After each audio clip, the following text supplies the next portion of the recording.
Okay, looks like we're ready to get started. Good morning, everybody. Welcome to everybody who is here in person and everybody who is here on Zoom. This is our sellers disclosures panel.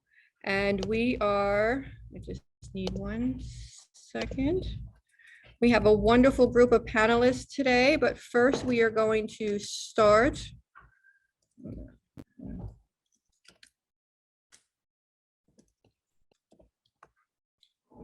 Realize something I didn't do.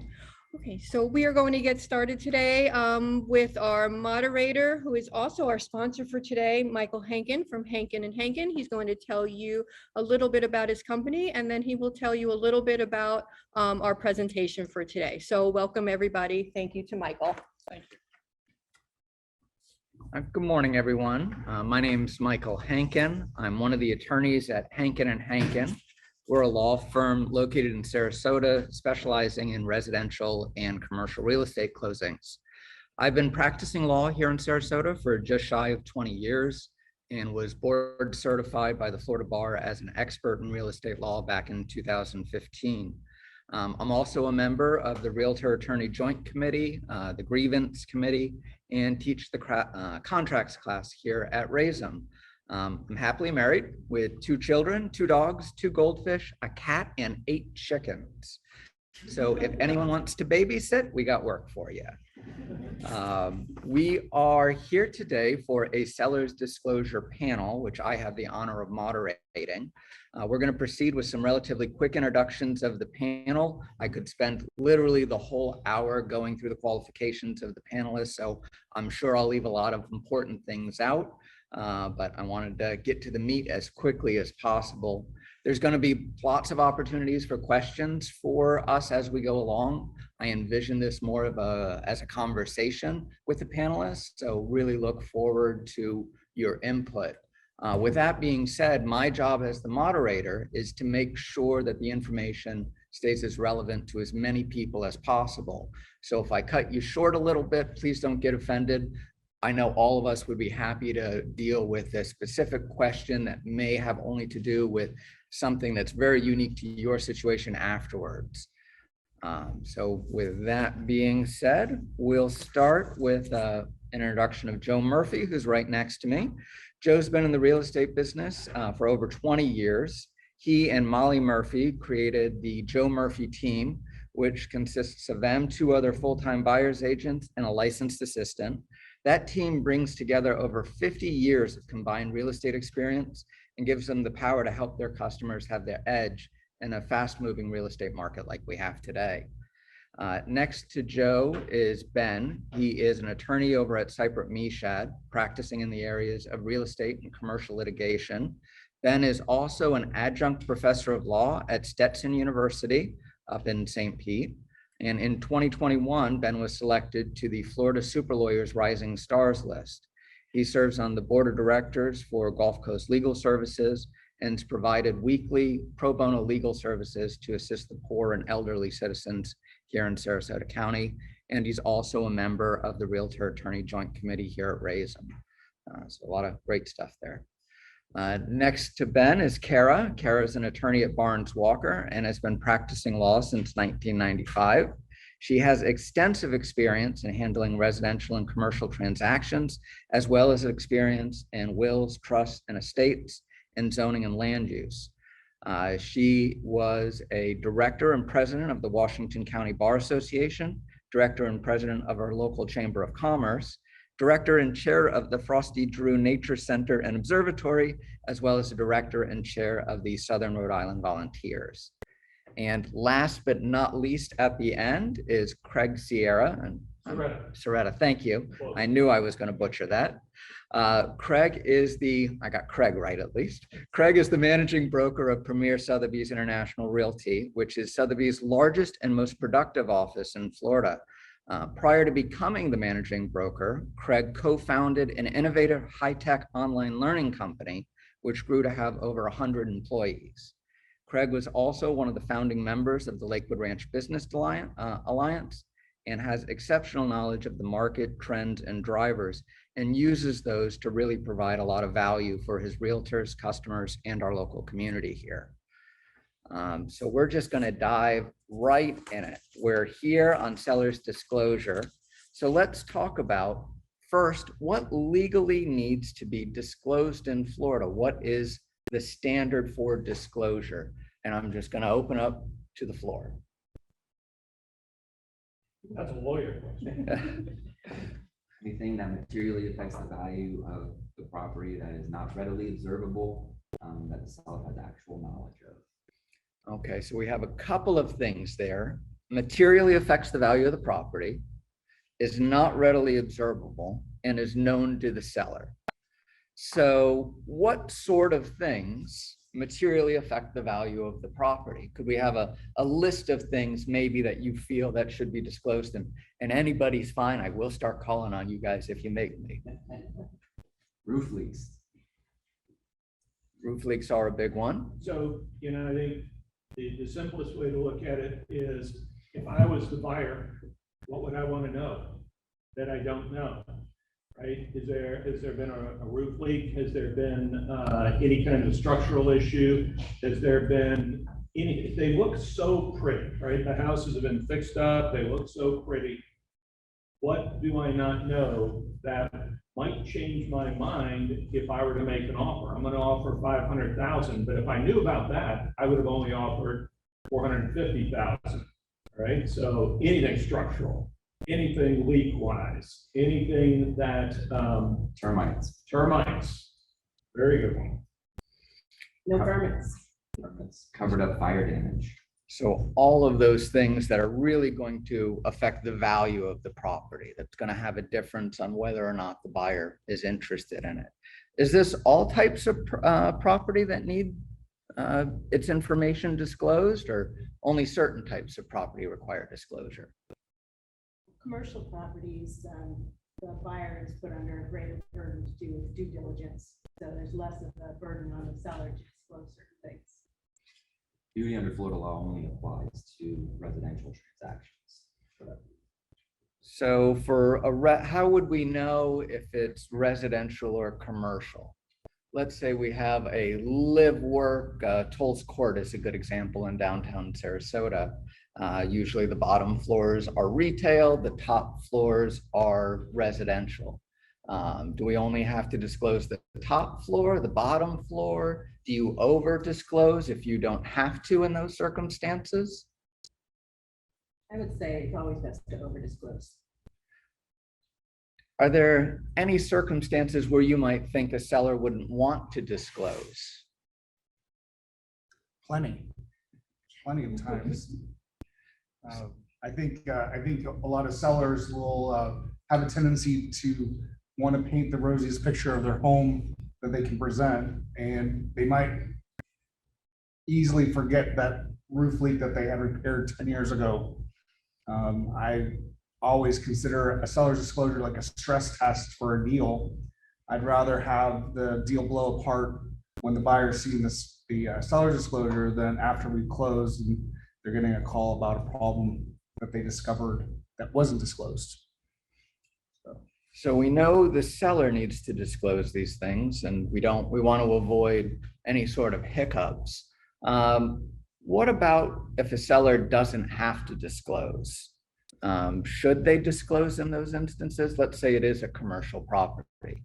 Is it ever beneficial for a seller to make a disclosure in those situations? Where they don't have to disclose? Yes. So like the non-occupied was the thing that comes to mind, right? So you see a lot of times where an investor or a property owner, commercial or residential, who hasn't occupied, they will take the position of, I never lived there, so I'm not going to fill out the form, and I'm just going to say never occupied. It doesn't relieve them of the responsibility, and some of them think it does. So they, if you look at the contract, you have to disclose any material facts, regardless of whether you fill out the seller's property disclosure or not. You still have to disclose it, or you are liable. So, I agree with the comment made earlier. It's better to over disclose, and there's not a lot of times that I can think of where it's better that they don't. What about things that were previously wrong but have been fixed. Do those things need to be disclosed? Do they materially affect the value or desirability of the property? I think so, yes. I've had instances where we've had a roof leak that was repaired, and that's always a good one to use. And then after the closing, the buyers have lo and behold, a roof leak in that same area, and then the contractor opens up the roof to discover, and the comment is, oh, this is a problem that's been going on for years. This is not something new. This was patched and covered up. So that's why I'd like to go as far back as the seller knows on any kind of repair, particularly on any type of water intrusion issues. That seems to be the biggest hot button I've run into. On that point, there, over disclose, I agree, it's good to be cautious when you come and see attorneys, you're usually dealing with, this happened and how do we defend or how do we fix it? There's a case that says if the seller knows of a roof leak, let's say, and they fix it, to the best of their knowledge, it's fixed. They don't have to, they're not under a duty to disclose it because they don't have actual knowledge of a defect, material defect at the time they enter into the contract.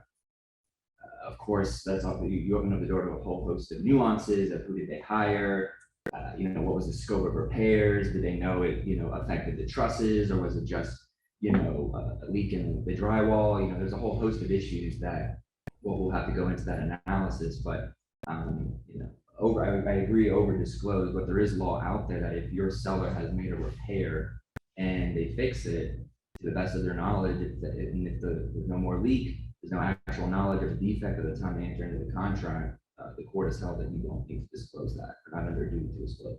So I want to comment on that because I'm with Joe on this. There's a difference between the legal exposure and the deal breaker exposure.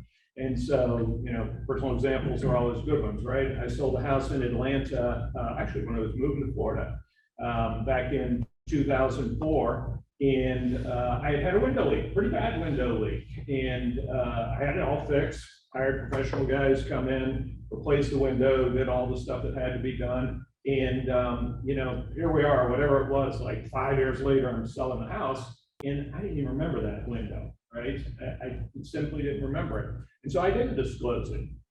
And so I had it fixed and I didn't disclose it. Well, the inspector, who was a very thorough inspector, as they most of the time are, got down on his hands and knees and he's doing all kinds of stuff. And he said, there's a little bow, it was hardwood floors, real hardwood floors there. And a little bow right here, and he starts digging around and he comes back and he says, was there ever a leak here? I said, well, yeah, there was a window leak here that was fixed 5 years ago. It almost killed the deal. There had been a leak in 5 years, but had I disclosed it up front and said repaired 5 years ago, it would have just been a blip in the process. So it sounds like the questioning when sellers are making disclosures needs to be a lot more in depth, not necessarily about what's currently wrong, but what has been wrong in the past and what has been fixed. Makes a lot of sense. Does anybody have questions on any of that or questions for the panelists? Yes. I'm sure I can look this up myself, but since it was brought up, Craig, you had mentioned in the contract that even if it is a big property that the seller never lived there, that they're responsible to disclose. Where is that? What section is the contract? Just so I can look it up. I would have to look at the contract to see the exact section, but it's just one line that says anything that materially affects the value, they are required to disclose. So it's not on the seller's disclosure, it's in the actual contract. I think it's 10J. Okay. I'm glad you said that because it is something to point out to the seller that's unoccupied, which is very common in this area. Yes. And unoccupied When a property. question is asked, you repeat it Oh. so the online. Yeah. Oh, sorry, no, it's on JJ. Sorry. I didn't introduce myself. So the question was, where in the contract does it state that a seller is required to disclose any defects, irregardless of the seller's disclosure? And the answer that Ben gave was 10J. Yeah, I believe it's 10J under the disclosure section. That's what it is. And that basically codifies the Johnson v. Davis case that is referenced on the seller's disclosure. That is the Supreme Court case that says residential transactions that the seller has an affirmative duty to disclose the material defects. 10J basically codifies that language in that case. So we've talked so far about what legally needs to be disclosed. We touched a little bit on some of the elements. I want to shift a little bit and discuss who legally has the obligation to disclose. And I'm just going to open that. Does anybody other than the seller have an obligation to make disclosures? Yes. Those realtors might be one of them. Yeah, absolutely. As an agent, you're legally required to disclose any material facts that are wrong with that property. I mean, we talk about contracts, and we have a lot of agents that love to use the as is, and then we have people that love to use the warranted FAR bar. And I'm a fan of the warranted contract for that simple reason, because as soon as we have a deal come together, and everyone's probably experienced it, or we have a bunch of items come up on an as-is deal, and the buyers then demand for repairs, the sellers remind me that they're in an as-is contract, take it or leave it. Well, especially now as the market's switching from a seller's strong market to a buyer's market, the buyers take that as liberty to absolutely ask for the repairs. And I usually go along with them because we're gonna have to disclose it. And I've refused listings. Only times I've refused listings is usually when it has to do with a disclosure issue. We have too, and it's something that everybody has got to take very seriously in your seats, because sellers sometimes will tell you something in passing, oh yeah, well, that over there, there's some mold in there, but don't worry about that. We're not going to tell them about it. They can't see it. Boom. You are legally exposed, and if you don't think you are, you're just dreaming. I can tell you firsthand, we've got an active lawsuit right now with one of my realtors who knew about a problem, a leak, and there's a little bit more to it. They thought that they had fixed it, and so the seller didn't disclose it, and the realtor didn't disclose it.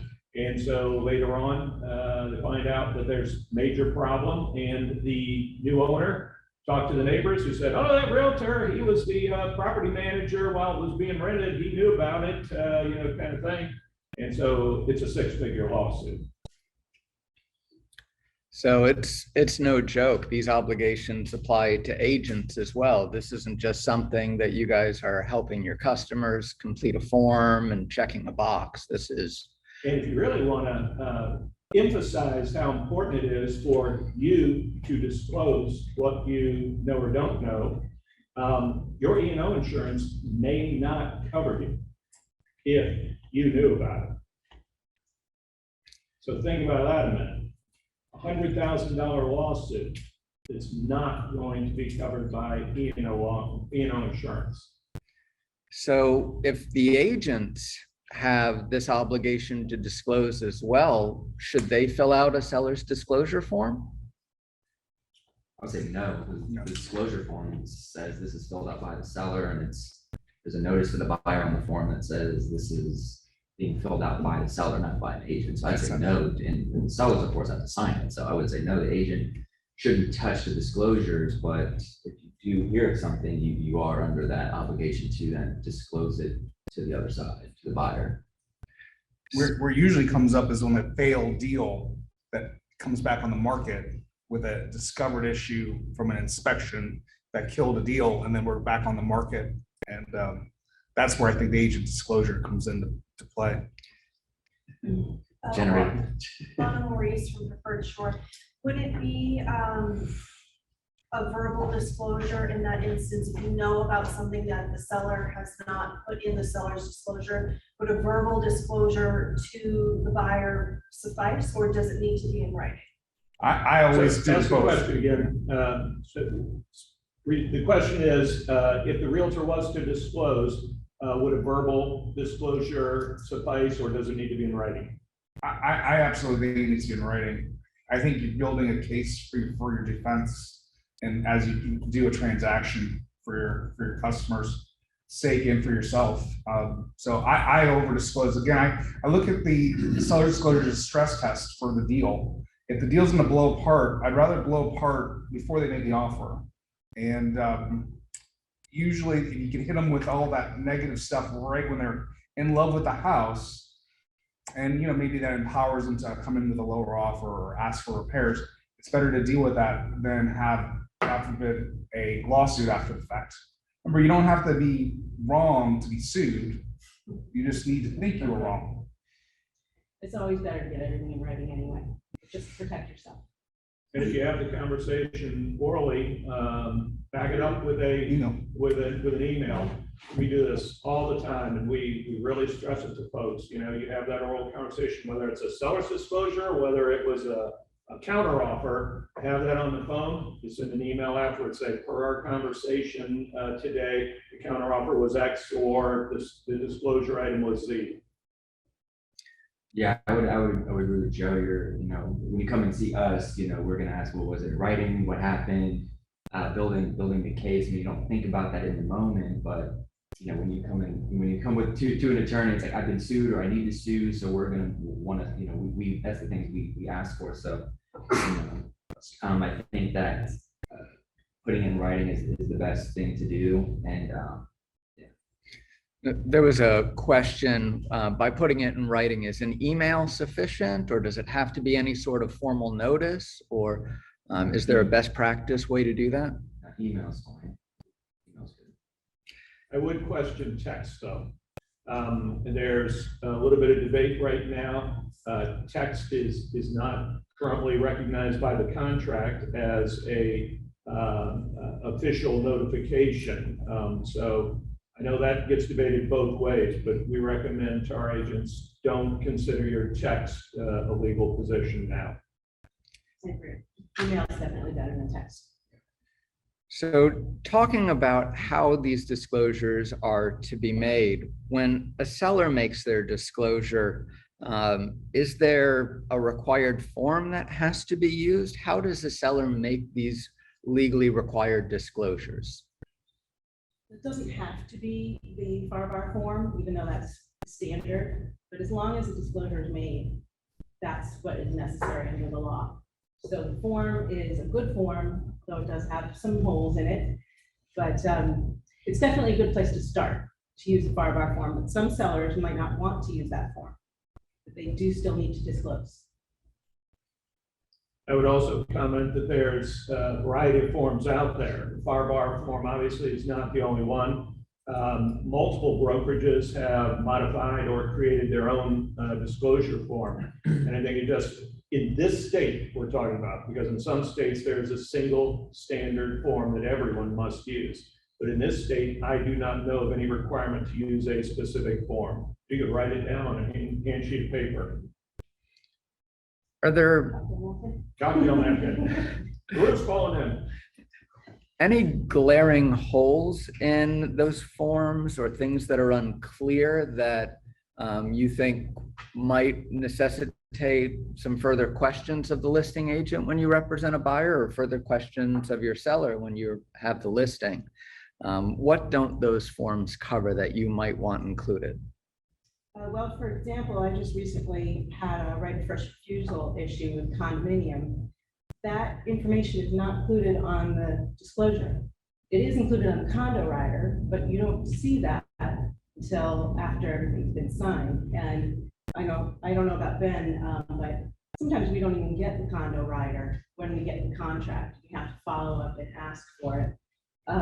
The association needs to know 5 days after the effective date. They need to get the paperwork required, but a lot of associations have a 30-day requirement for notice.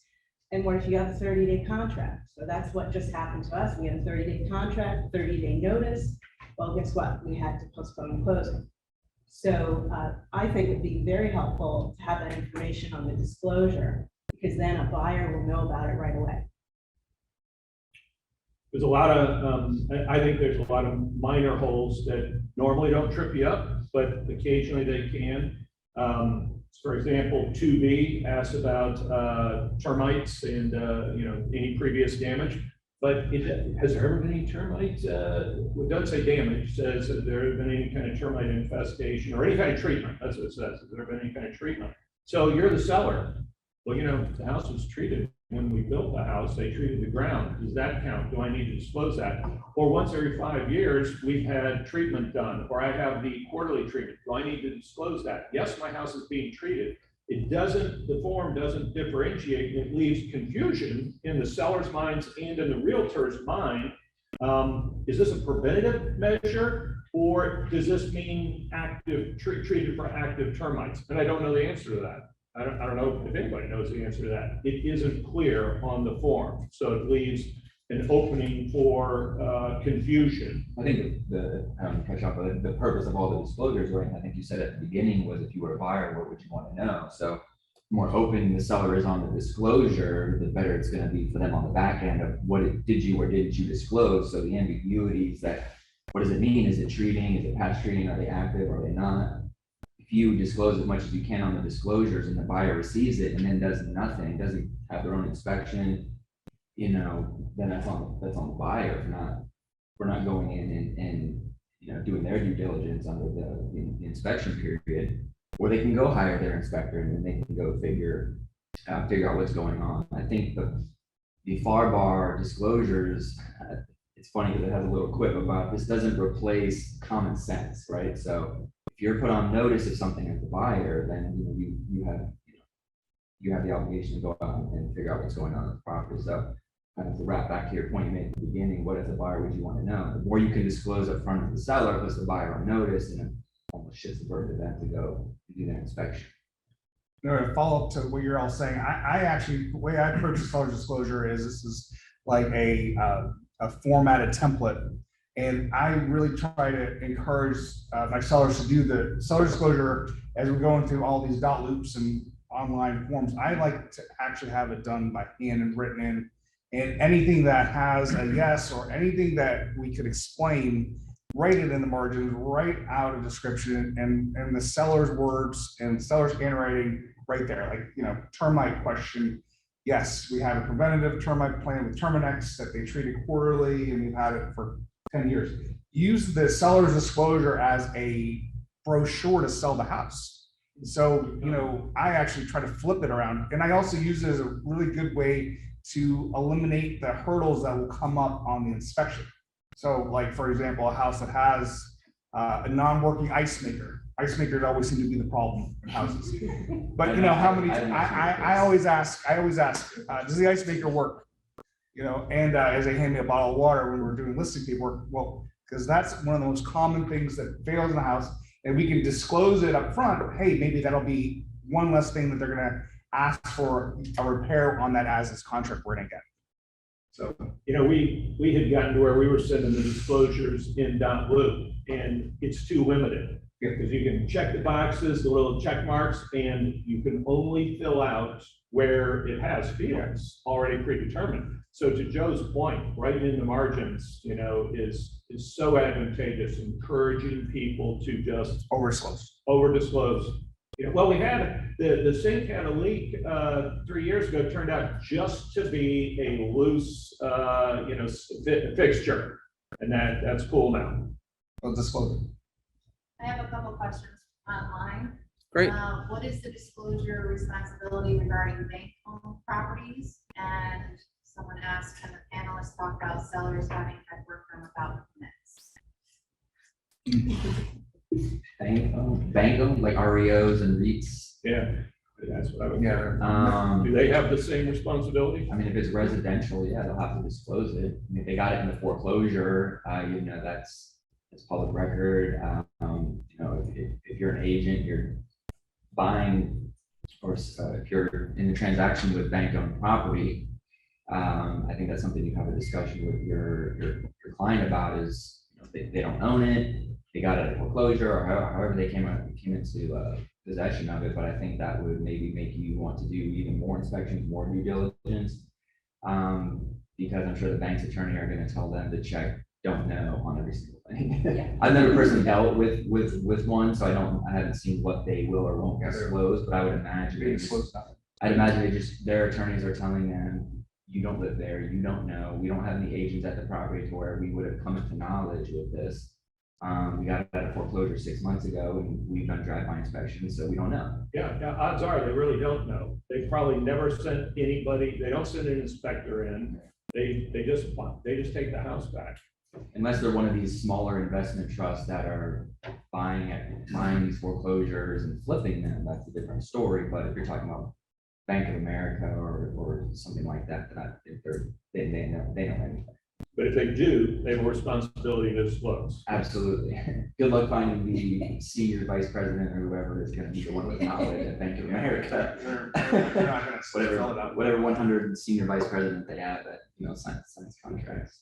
So you would never want to do anything mean to your bank, but if you get foreclosed, maybe tell them everything that's wrong with your house?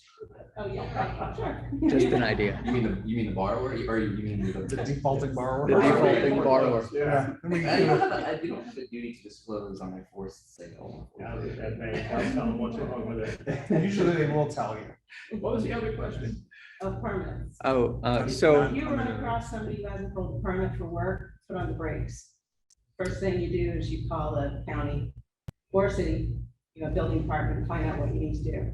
Because that can really take some time to clear up. but does that need to be disclosed? So if I'm a seller and I did some repair work myself and everything's working fine now, and then I go and list my house and I don't want to disclose that, do I need to disclose that? And if my agent knows about it, does my agent need to disclose it? I'm going to expand the question a bit. Yes, at some point. Absolutely. I had a house to list one time. It was a 4,000 square foot home. Tax record shows it's a 1,500 square foot home. This is a home out in East County and has had at least 6 renovations as I can kind of follow it. Not a single permit hold on anything ever. The garage I converted into the master bedroom, and then let's tack on a garage into that. And this is sold the house, but we absolutely had it all over everything. This was not permitted, and somebody still wanted to buy it. Because some of those are nice houses. Yeah. I've seen contractors who own a house, they're a contractor up in Ohio, and they buy a house here and they spend the next 10 years fixing it up. It's a really nice house, but they never pulled a permit. And it doesn't necessarily mean it's not built to code. Right. It's just not been proven to be built to code and permitted. The So problem is then you can have code enforcement issues with the county or the city. They can come after you after the fact. And they can even file a lien against the property, issue penalty orders. It's just it can be a real mess. what about repairs that were permitted? Do those need to be disclosed? I think it goes back to what we were talking about earlier, over disclose. But if you have to come see somebody like me, I could say, well, was it to the best of your knowledge repaired, and then we can go down that route. But I would say over disclose, especially the bigger the issue, it is plumbing, roofing, termites, whatever it was, the bigger the issue, disclose it, because if you feel like it's gonna come up later, say it at the outset. I'm trying to keep people from having to call these guys, and or at least prepare a really good defense when that buyer calls these guys, and now all of a sudden, we're getting, served. I think especially with the market as rapidly changing as our market does change over 20 years, I've seen boom, bust, boom, bust. You have a lot of people feeling wrong, especially when they might have bought it at the top, and all of a sudden their house is going down 20% value. So their likelihood to feel wronged is amplified by the market. And the seller's disclosure becomes absolutely the key defense for the seller. So over disclose. I'm crazy about my disclosure. I want everything disclosed. You change out a light switch, let's put it on the disclosure. I'm with Joe.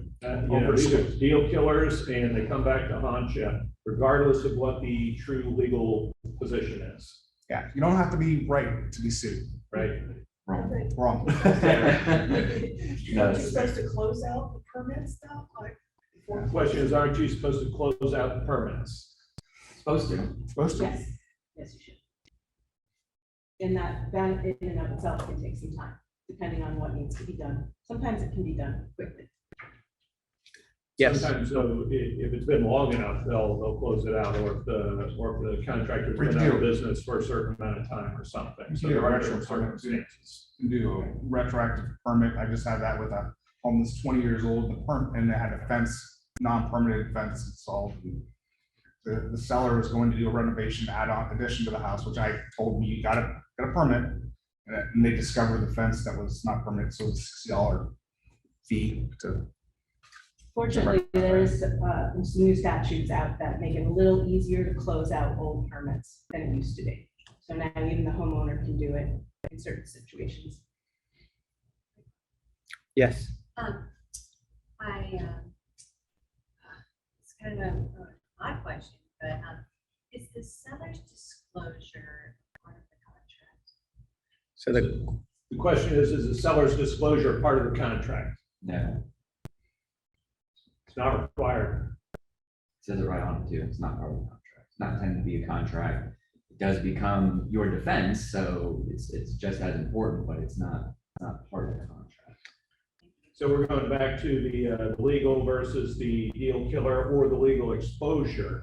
As a realtor, encouraging them to fill out the seller's disclosure is critical. Not just encouraging them, educating them why it's important. Because the likelihood that the seller's going to get sued, or that the deal's going to break up, or that you could get sued, or what have you, you're less likely than the seller. But if they don't fill it out, it increases your odds of a lot of problems. But seller might sit there and say, I don't have to, and they're right.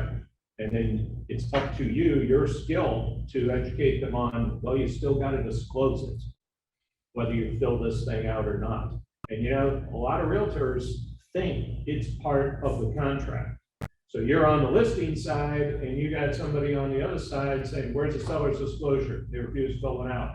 They're like, I'm gonna ethics charges and all kinds of stuff against you, so it creates a lot of angst. I think we had a question. yes, thank you. Just two things now. First, I recently ran into this issue with the city of Sarasota permits.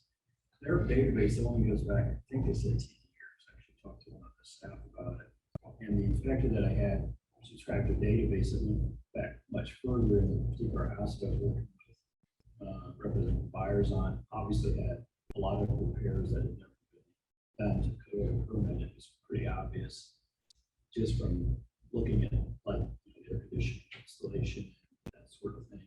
So I think that's something to keep in mind, is that you probably want to find an inspector that does subscribe to, has access to those old permits that form part of the city's file, because there was a lot of stuff back there that wasn't city had. Well, they knew about it when it was done, obviously, but change and the database gets cleaned out every so often. So that's just something to keep in mind. I think it's, and particularly with an older house, this is a wood frame house, it's probably 50, 60, 70 years old. A lot of work done probably by the owners that was not never permitted. So I think it's those sort of properties are big red flags. It's not that they don't make a good home for somebody, but you want your buyer to do what they're potentially in for cost-wise. You need to do extra work, hire the right people to do that for you. We had a great inspector. He found a lot of stuff that we would never have learned in the city. So it's a great comment that the city's records, the city of Sarasota's records, may not be all that complete. They appear to only go back about 10 years online. So to hire an inspector who has access to a database with further information, which leads to another question. As a seller, should you do any investigations of the condition of your property, maybe do a pre-listing inspection prior to putting it on the market so you can disclose everything that there is? What do our panelists think? Well, I don't think there's any legal requirement to do so, but there can be very good common sense or business reasons to do so. If you do a pre-inspection, gives you the opportunity to fix the stuff before you put the house on the market, which increases the odds that you're going to get a higher price and that you're going to run into less problems once you are under contract. And, you know, it reduces the odds of having to disclose something and you lose people. When people look at something and say, you know, oh, there was a water leak under the foundation here, you know, wow, this is going to be a problem. Or if they know that it's active, they find it's a problem. But if they know that it was fixed, that you did a pre-inspection and you got it fixed, then you can, you know, you can either not disclose it because it's fixed technically, or you can disclose it and say all is fixed. It puts you in a position of strength as a seller versus being in a position of weakness. I think the pre-inspection is a really good way to help make a home more desirable to the buyer audience, and it's just an edge if in a competitive situation. If I'm dealing with a house that's 20 years old with a lot of deferred maintenance, I might recommend it if I have a lot of competition on the street. If I have not a lot of competition, I usually don't recommend it. Because the fear I have with pre-inspection, the problem I have with it, and we've seen it now in the last 2 years with this insane market, is buyers who have been waiving their right to inspection as a way to induce seller to take their offer. I mean, that's, if there's a soapbox for me, that's my biggest one. I don't want a buyer to buy one of my listings without an inspection. And I really try to coach my sellers to make this, it's really about a liability exposure. If we have a buyer buying a home without an inspection, I think this opens up too much liability. I agree on that issue, and I have seen that where buyer wants to waive inspections, but that still exposes the seller to liability. Yeah, I mean, I would almost insist the seller pay and do one then, maybe actually I'll pay for your inspection. Whatever. Yes. Yes, so there's a lot of gray zones. When you have seller disclosure, it checks out fine, then you have the inspector come in, and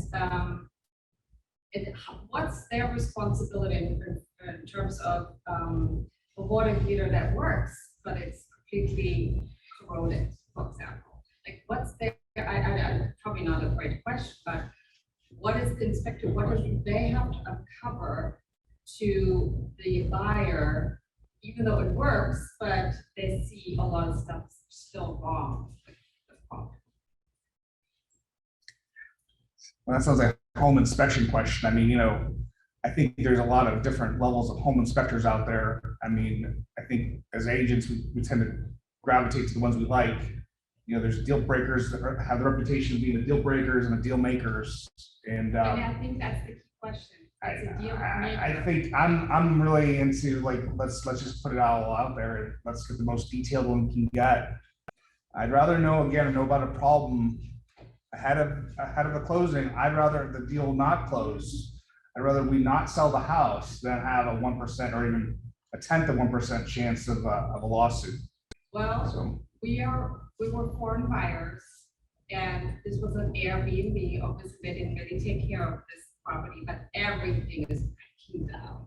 So, you know, I mean, I feel like there was not a lot of, I mean, we didn't really look closely because we were in town, but it's like there's a lot of gray zone here, but everything's breaking down. So I feel like, yeah. So. Well, to take just the water heater example, if the water heater is in working condition, but it's beat up, if it's working and there's no other issues with it, then the seller doesn't need to disclose anything. It's readily observable that it's corroded and beat up. So remember, the duty to disclose is what's not readily observable that only the seller has knowledge of. So I would say just your water heater, but it's corroded or beat up or it's in a bad condition. If everybody's in agreement that it's working and the inspector says it's working, there's nothing to disclose there. You can see it looks horrible, and you as the buyer and as this contract within your inspection period can say, do I want to replace that, or do I want to walk away? You know, we have one right now that, you know, house is in great condition. You look at the air conditioner, there's no problem with it. It met the requirements for the temperature variation, so it is in functional order. But when the inspector opened it up to look at the coils, it was filthy because they had done a renovation and they had never cleaned it out. and it probably is on the brink of breaking. But seller had no reason to disclose that. He didn't know it was. He had not had a maintenance contract. If he had a maintenance contract, they would have figured it out, but he didn't. And so he didn't know that it was filthy and on the verge of breaking down. On the surface, it looked like it was working, so I don't think he had has any liability. So the key is also to ask for maintenance contracts, because I think that gives you a better picture of the house. Oh, you do get a better picture. I have a question regarding the permits. If the seller does unpermitted work and then goes to the county to get a permit after the fact, does the county charge a fine for not having obtained a permit? Probably. The question was, if there's an unpermitted work and you go to get an after the fact permit, does the county charge a fine for that? And that's really up to the county. Sometimes you will get a penalty, a fine. There is a method to go to a hearing before a magistrate and ask for a reduction of fines, but it's really, it's up to the magistrate's discretion. And the county does have a lot of discretion. Sometimes they charge a treble or triple the fee. The original fee is a fine. And in my experience, they can also, when later doing the retroactive permit, can require some destruction in order to be able to permit it. So for instance, rebar that's supposed to be inside of an exterior concrete block wall, there's no way to inspect that without having a small little window into the concrete block, which as they constructed it would have been inspected. So to get an after the fact permit on something like that, the county may have to chip out a portion of the wall to ensure that there's rebar in the wall. So it's not only just the costs of the permitting, it may be costs to get to the area that was constructed to be able to inspect it. So we don't want to give you a limited idea that it's just the permit fee. It can be quite expensive to remedy anything that wasn't built to code, or even just to verify that it was built to code. Sorry, I'm not a panelist. I'm overstepping my bounds. Good answer. Thank you. So a little on the timing of the disclosures. When should these sellers disclosures, that if a seller decides to use the form, as I think most do, when should these forms be filled out and given to a buyer?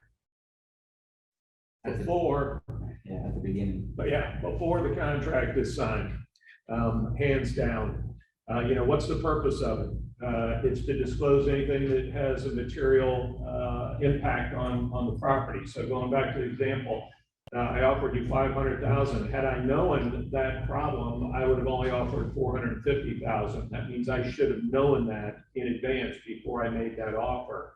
And I think most people do, but it isn't always upfront. Some realtors, as well as sellers, just don't think of it as that important. They focus just on contract negotiation, 500, 450, whatever it is. And then, oh, by the way, here's the condo docs, here's the HOA, here's the seller's disclosure. I've seen them come the day after the contract is signed, right? And so that's too late. That, then that creates the question of, Why are you holding it back? what are you holding back? What were you hiding? And now I'm the buyer, I'm like, I want out. Oh, you contractually don't have enough. Do I have enough? Can I get out? It creates so much confusion and opens the door. I like them right in the property brochure. If you're gonna have a listing and have a property brochure, put the HOA disclosure, put the condo disclosure, put it all in there.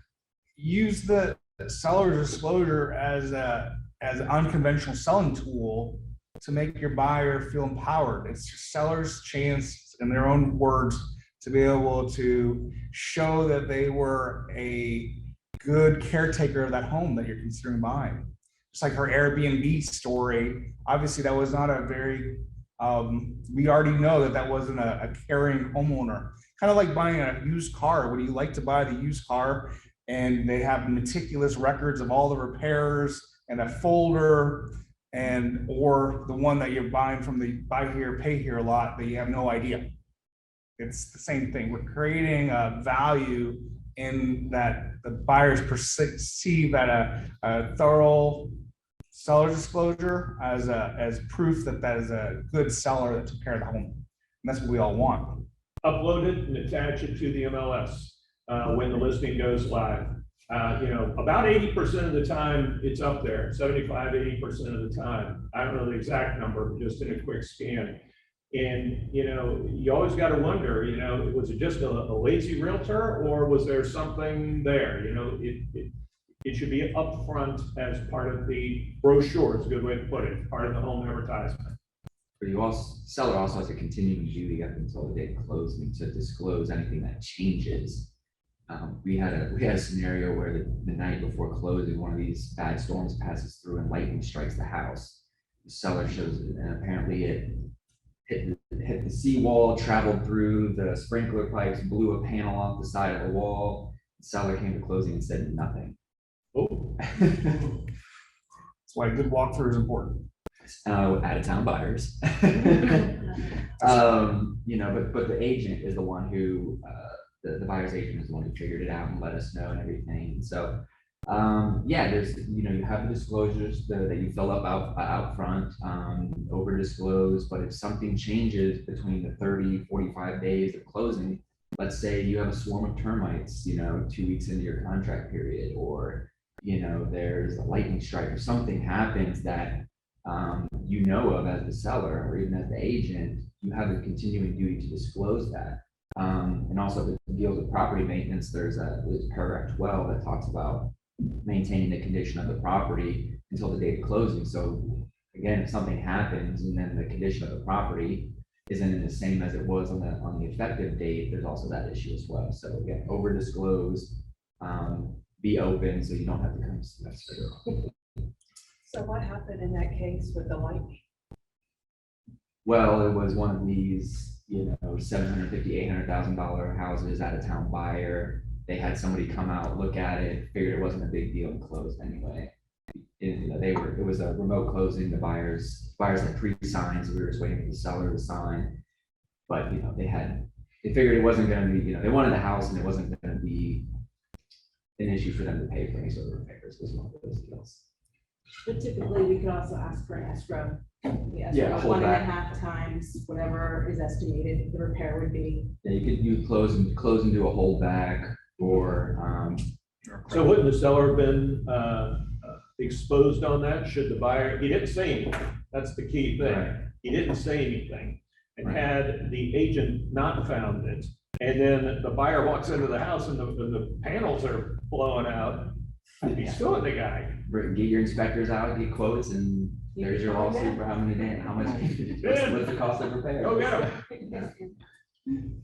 I have a question online, with an as-is contract, if the seller discloses unpermitted work for the contract, does the seller have to pay any money for the county costs to obtain permits? Well, that's an interesting question. The question is, if under an as-is contract, which doesn't require seller to close permits, what was the rest? Will they still It was- find? Does the seller have to pay any money for the county costs to obtain permits? So it's unpermitted. Right. I think I would take that on a case-by-case basis, but if I was representing a buyer in that situation, the contract does still require the seller to cooperate and to remedy the issue. So if I was representing the buyer, I would push for the seller to pay fines or do whatever it takes to close those permits out.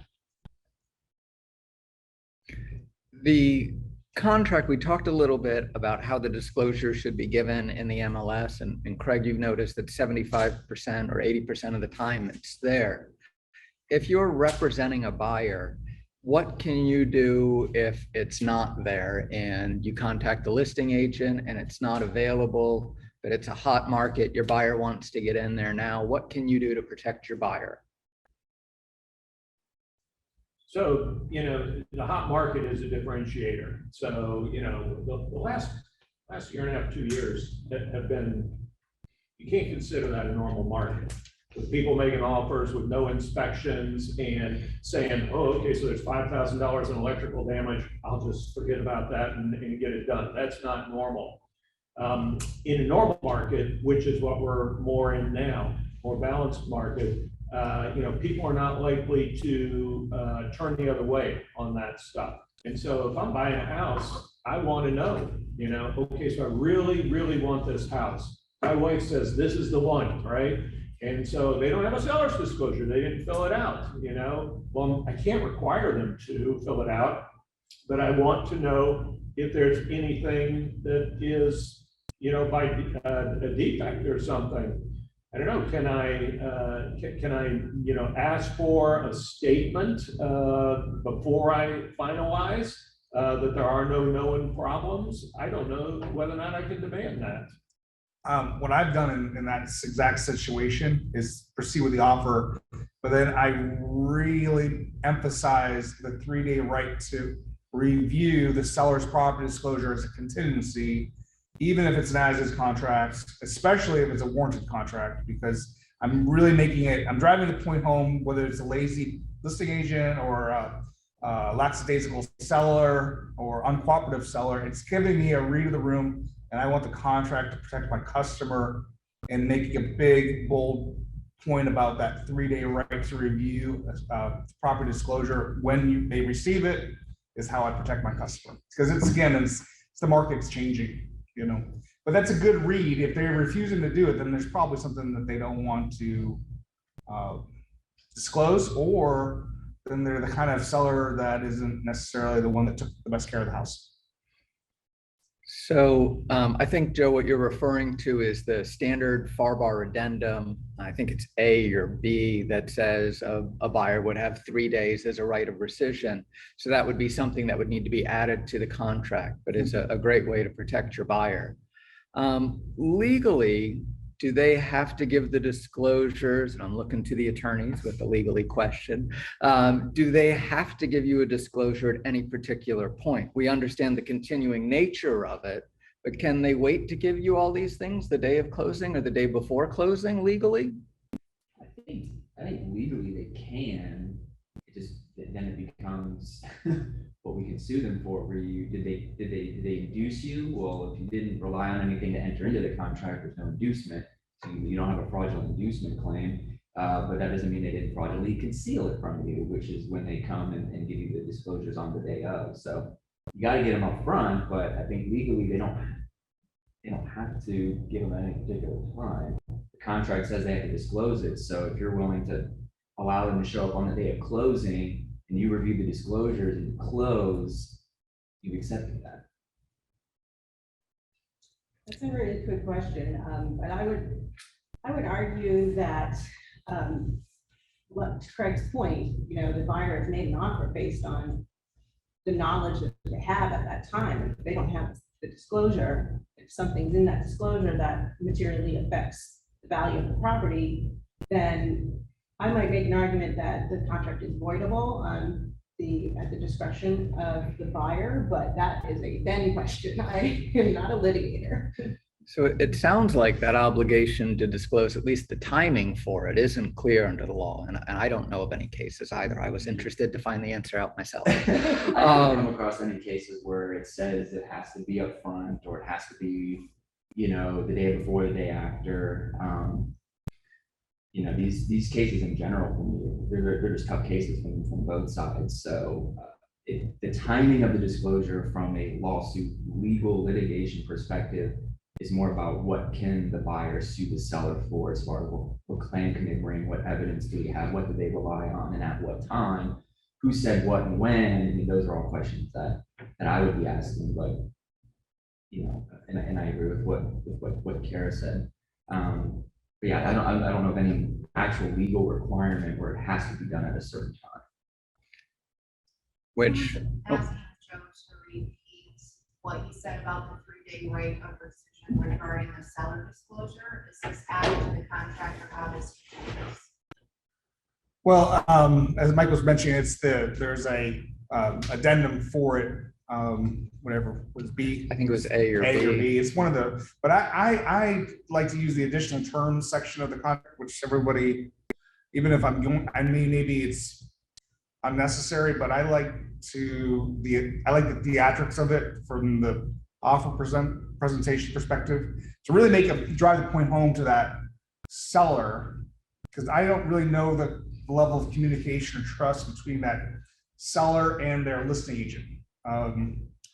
you know, I don't really know what's going on or how their relationship is. So the contract, I'll do it in bold and I'll put it right in there that the buyer has the right to rescind based on review at seller's disclosure with, you know, within 3 days of receiving it.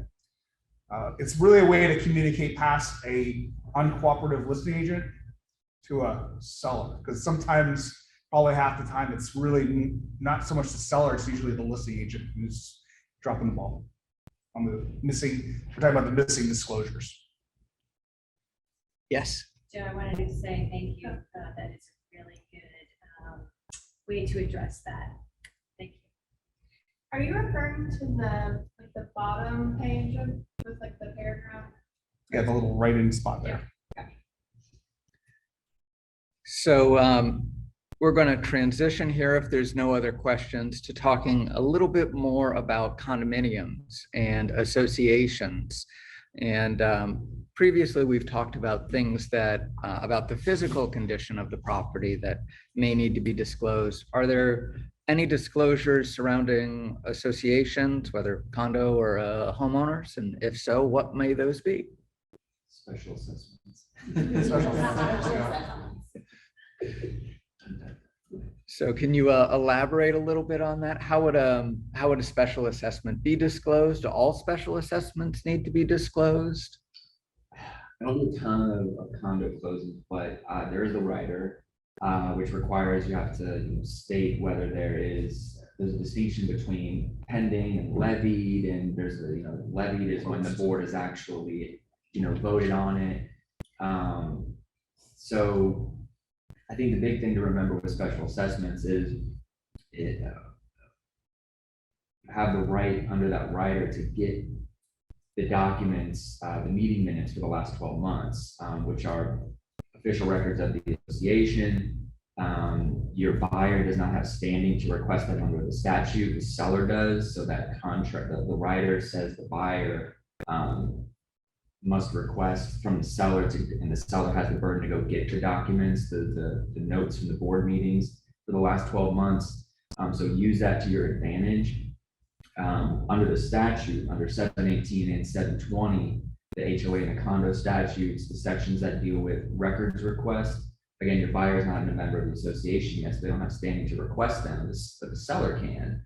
And that request has to be sent by certified mail, and they have 10 business days to respond to the seller. So I would imagine that is the method that your seller would have to take to go get those records if they're, or they can just go online if they're available online. But there's that mechanism to get the records if you're representing the seller to satisfy that. So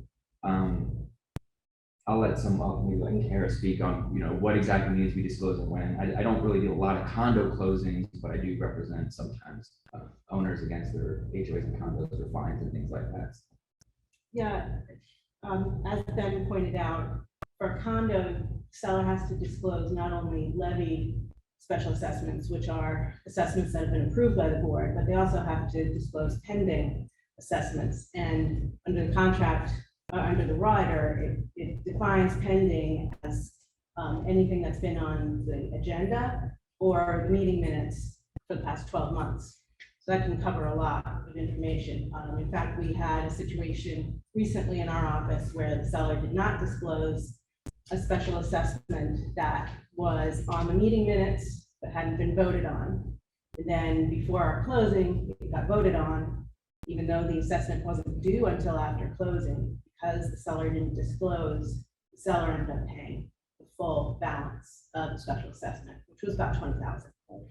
So the seller was not too happy about it, but there was really nothing that they could do because they didn't disclose. And to top it off, seller's father, who also owned a unit in that condominium, was on the board. So the seller had a hard time saying that they didn't know about it.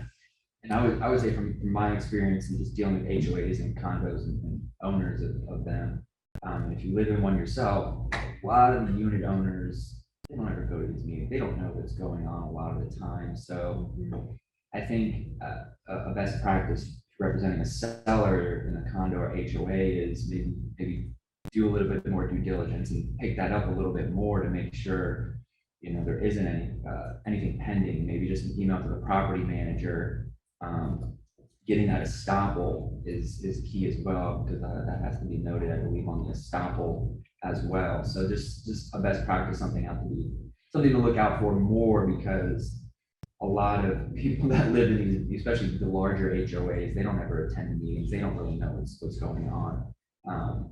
Just keep that in mind. And some of will use that as, as an excuse. I don't read the minutes. I don't, and the seller's disclosure said, what are you knowledgeable of? I wasn't knowledgeable of it, but it's my understanding that if it was in the minutes, then you are legally considered notified. All members of the association have been notified whether they've read it or not.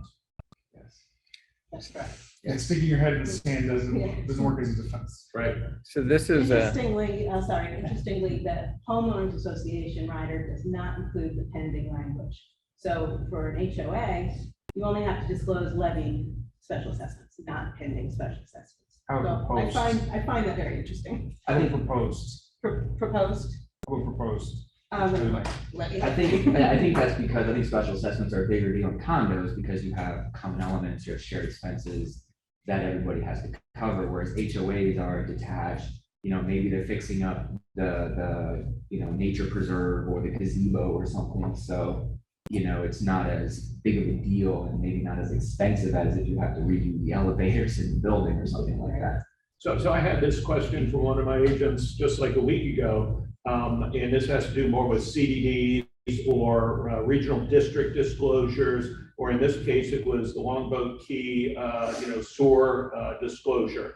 And when you read that disclosure, it basically was before they did the work. It says, oh yeah, there's this assessment coming, and you can go to this website, blah blah blah. And so now that work's been done in most of those places, but a lot of realtors are still saying we have to disclose it. And then other realtors are saying, well, why disclose it? They've already finished the work in this section. They may still be working in others. And it's very confusing. So is there a difference when you're dealing with something that's going to be in the tax record or on a public notice as opposed to a HOA or condo association? I would say that if it's on the tax records, we can pull it up at any time. You can see there's a CDD assessment or Longboat Key underground utilities. But again, over disclosure is always best. That way you have no liability if it hasn't been disclosed, but there are other ways for a buyer to learn that information. So it's, again, goes back to, is it known to the buyer? Is it readily observable or knowable? So I would make the argument that the buyer can learn easily about these CDDs or other assessments. I would make the counterpoint that just because something's in the public record, the seller's under duty to disclose it, even though the buyer could go out and find out to the contrary. Seller's still under a duty to disclose, unless it's totally obvious to the buyer that it's not true, and then the buyer is then put on notice to go investigate. But again, that's a question after the fact that I have to deal with. But over disclose, as far as CDDs go, review the title work.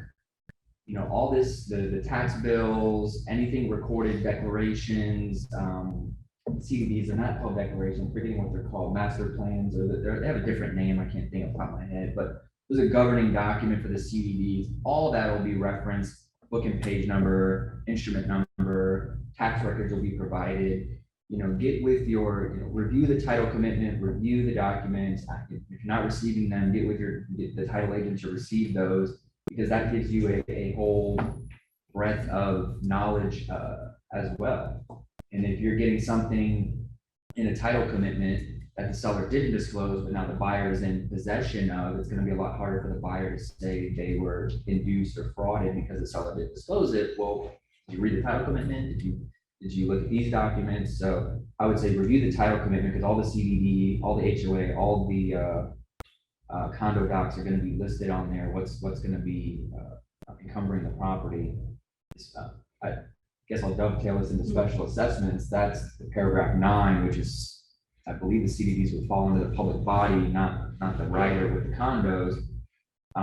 And I believe that even if the box is checked where the seller says, I'll pay it, the seller will pay all special assessments in full, you can't really view that with a CDD because they're just installments. And again, that shows up, they're not ad valorem installments on the tax bill. So I think that's. It actually has a sentence that discloses. Does the new one have that? You do not have to pay on that public assessment Okay. after, so you pay prorated. Right, so, I've seen that box get checked where it's, the seller is gonna pay everything. Sometimes, if it's the type of assessment that can be paid, then the seller, because their agent checked the box, has got to fork over the money to pay that at closing. But, yeah, the CDDs, the ones that are done in installments, will still be paid in installments. What about other parts of an association, a condo association outside of special assessment? So let's say there's issues with a common element, a pool or a clubhouse, or what if they're planning on doubling the dues next year, but that's not a special assessment, they're just changing the regular dues. And it's been discussed in a meeting. It's been discussed at a meeting. Let's say, for the sake of this discussion, we'll do it both ways. One, that the seller actually knows about that, and two, that the seller doesn't know about that. See if our opinions change. I'm not familiar with the exact language of the condo rider. I know you have to fill out what the current dues are. I don't know if there's any representations as to what the knowledge is for I don't think there is. future dues. I don't think there is. So, that, I don't know if I've ever come across that question where somebody's suing after the fact because my dues went up $100 a month or $100 a quarter. I would probably say it's not worth paying me to deal with that. Yeah, it only says the current association assessments. It doesn't ask for any future. So I'll give you an example. I have a client now who's purchasing a condominium in a large association. Their insurance may triple next year, which is a gigantic expense. And it may cost the dues to go up 50% next year. And we're already under contract. We're past our inspection period. Does that seller need to disclose? Does the buyer have any recourse? Because it may be the reason that the seller was selling. Could be. That's a whole nother problem. Our insurance, property insurance in Florida is going to be a ginormous problem next year. I think you need to over disclose wherever you can. I mean, to me, in condo, in practical purposes, usually when I've had a problem with a condo or a common element, going back to that, is usually when the buyer has bought a property in that development and meets a neighbor. And the neighbor is telling him about, well, didn't you hear about this proposal of this or that? And then that's when it usually turns into a problem. I didn't know about the minutes being public notice to basically say you know about it, but that's very, very common with our absentee owners, that they just have no clue about the minutes. Someone commented that if they're selling a condo in the fall, I will always put an asterisk beside the current condo dues with language saying that condo dues will be voted on at the November meeting and can change as of January 1st. That's a great comment. That's a great comment. Yeah. But I would say that if the seller has knowledge that the insurance is changing and that their dues are going up by a substantial amount, that's a better argument to say that that materially affects the value of the property. That's something that should have been disclosed. There's a stronger argument than I bought the property and then my dues went up $100 or something like that. So it's a case by case basis when it comes to that.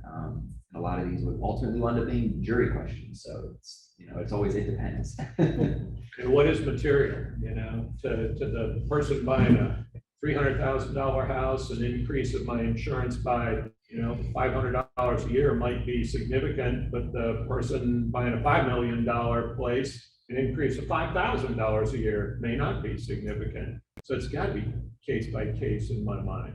Yeah, and there's two ways to kind of look at material. It's materializing what's important to you, what induced you into purchasing the home as the buyer, and also materializing the ratio as to what's the cost to fix the defect that wasn't disclosed to the value of the property. Was it a $5,000 defect on 5 million? And again, materiality would ultimately wind up being, a jury question.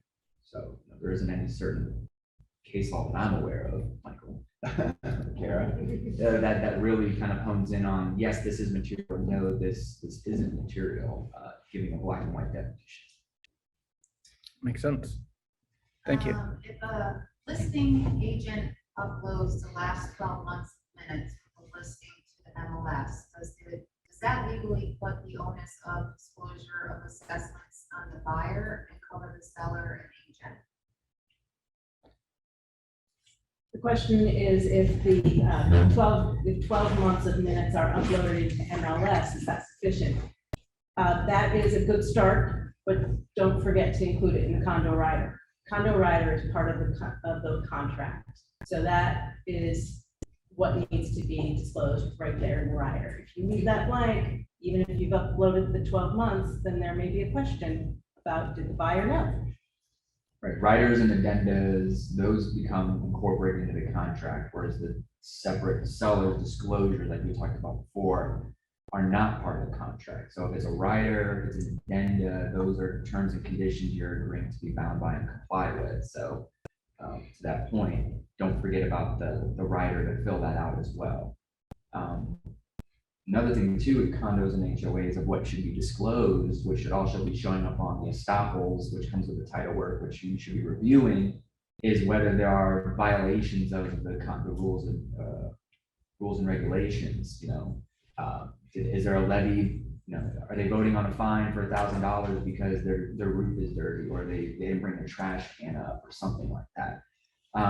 So that should be disclosed in the estoppel, but that should also be being disclosed by the seller as well. I can't recall if that's on the actual seller disclosure form or not, but that's something that should be disclosed. Is there the property in violation? Because you don't want your buyer taking the property, when it's in violation. The roof is dirty, or the house is the wrong color, and there was violation letters sent, and they were in front of the hearing committee, and the board is levying the fine, and then it's imposed and you close, and now your buyer has to deal with remedying the defect and bringing the property into compliance. So that's another thing that's big too, is making sure there's no current violations, and if there are, getting the violation remedied, and confirmation from the HOA or the condo that the violation is remedied before you close.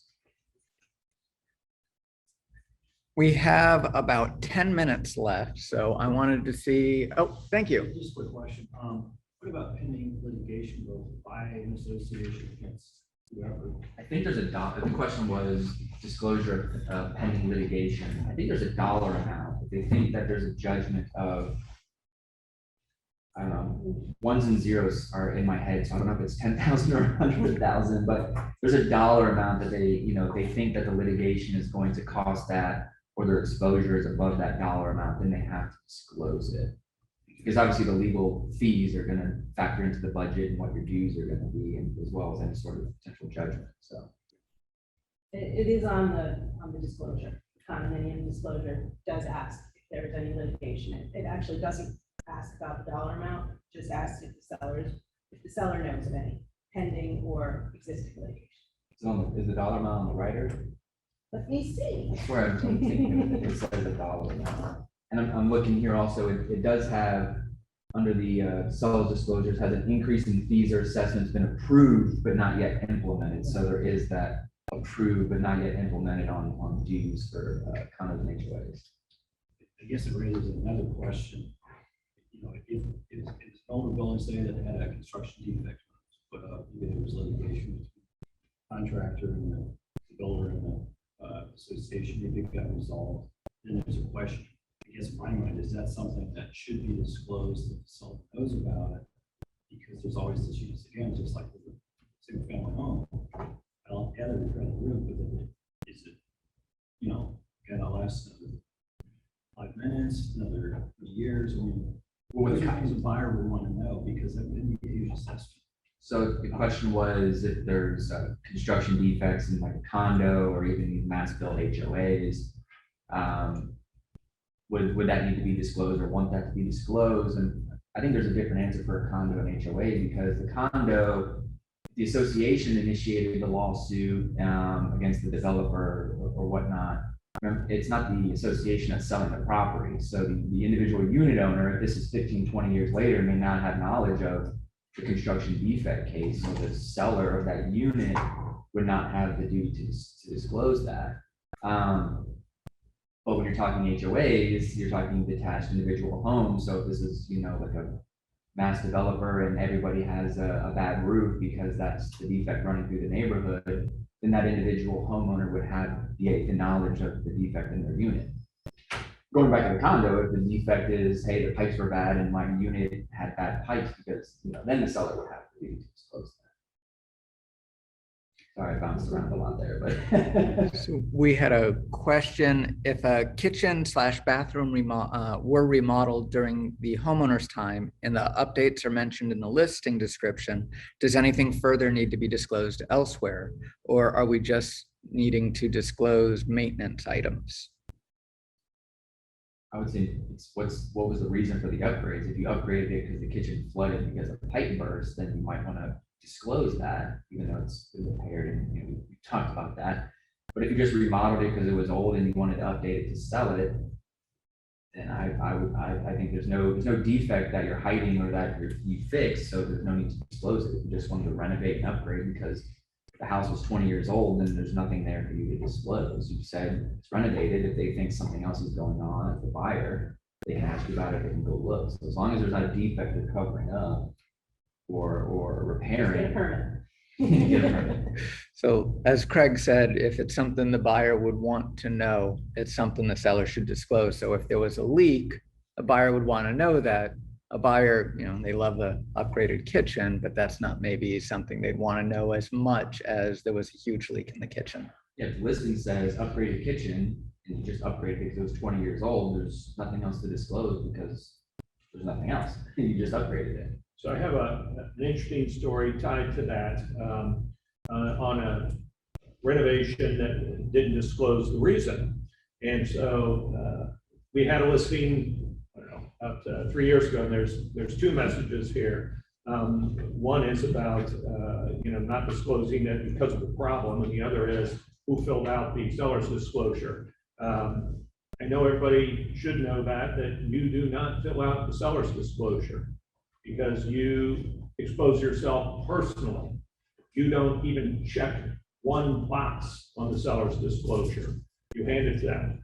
So we had a listing west of the trail, nice house, about 1.8. And the seller was like mid-80s. Said, I can't see it. I can't focus on it. I can't fill it out. Will you please, I'll tell you. You asked me the questions and I'll answer them. And he knew he shouldn't do it, but he did. And so he was trying to be helpful. And so he asked the questions, he checked the boxes, he filled it out, etc. All seemed good. We list the house, we get a contract, we sell the house closes. It is beautiful. It had a major renovation. I forget what it was, $250,000, $300,000 of renovation. And so about 3 months into it, the new owner gets a letter from his insurance company that says they're dropping his insurance because there had been a like $280,000 insurance claim on it a year and a half ago. And so he had no idea about that. And so when the seller was approached about it, first she took the position of, well, I didn't fill out the seller's disclosure. My realtor did that. And so she literally dumped it on us, that the blame was on us. She said he filled it out. Of course, we pushed back on that, blah, blah, blah. And so at the end of the day, she had tried to cover it up, that there had been a major leak with massive flooding. And the insurance company's position was, and this was their standard position, they didn't care what the work was. If it was over a $200,000 claim, they assumed that there was structural damage. So they refused to insure the house. And so they dropped him, and he had to find another insurance company. But he, at that point, was demanding that the lady buy the house back, and he was suing us, and he was suing her. and it was quite a mess.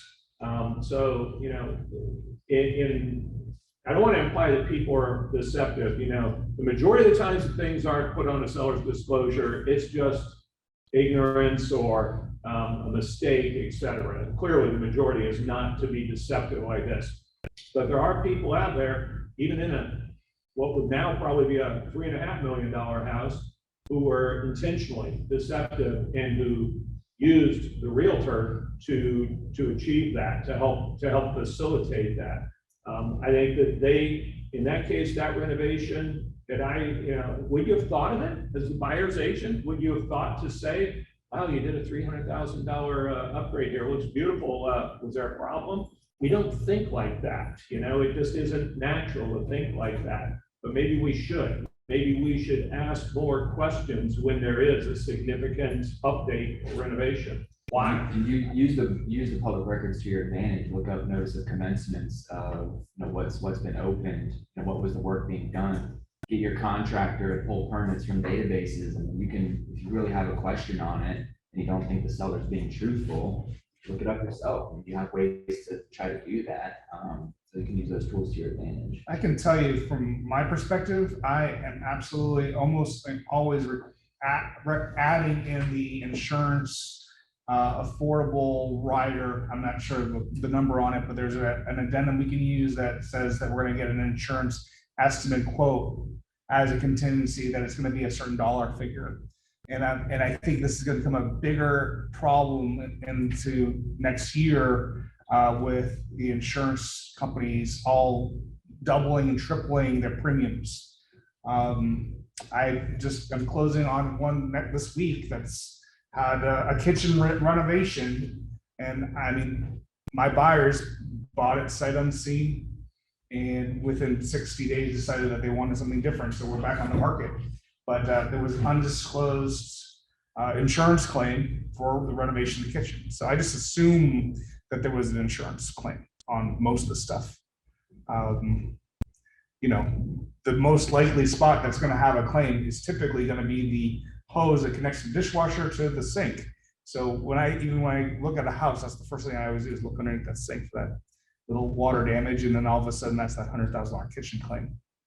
But I'd recommend always now, especially anything that's not a 10-year or newer home, to add that insurance affordability addendum and shop your insurance right away. And you can add it back in now that we're out of the crazy frenzied market. You can start using it again. Yeah, and do inspections, please. Craig, what happened with that case that you dealt with? So he ended up dropping the lawsuit. He actually hired a reputable firm here locally. And after gathering all the facts, we had to go through some due diligence and such. So it proceeded to a certain degree.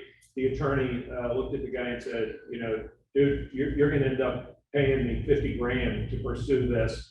And it's going to take a long time and blah, blah, blah. And at the same time, the value of the house was going up. And, you know, we were like, sell it. You know, you'll make more money. And so he finally dropped the lawsuit.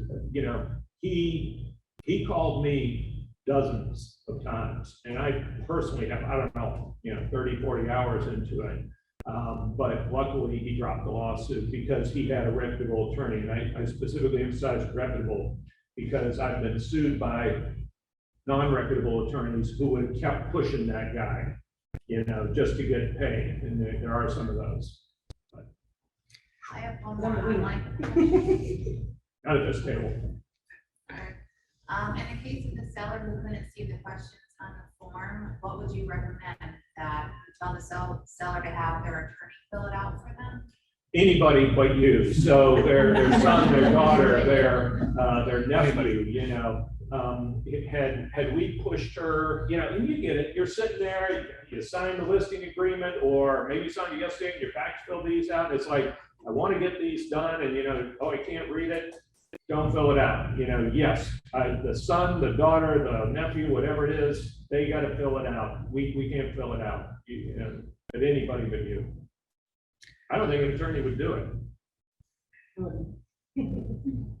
I don't think anybody but a family member would do it. We are close to our time. I want to open it up to the panelists. If there's any final statements or things that you'd like to impart, I'll open it up. And Joe, not to put you on the hot spot, but you're on the hot spot. Well, as I say to all my sellers, my most important goal is to have you happy, number one. Number two, protect you from any future lawsuits. And then number three is selling the house. I think the seller disclosure is absolutely the seller's best defense for protecting them from a future liability or a lawsuit. And I spend a lot of time with it, and I recommend that everyone else does too. I think the insurance issues that we're going to be coming up to in the next 12 months are going to be massive, especially with the downturn in prices that's coming as we're going to a more normal markets. I think there's going to be a rise in litigations related to insurance, misrepresentation on repairs like the kitchen issue that Craig was talking about.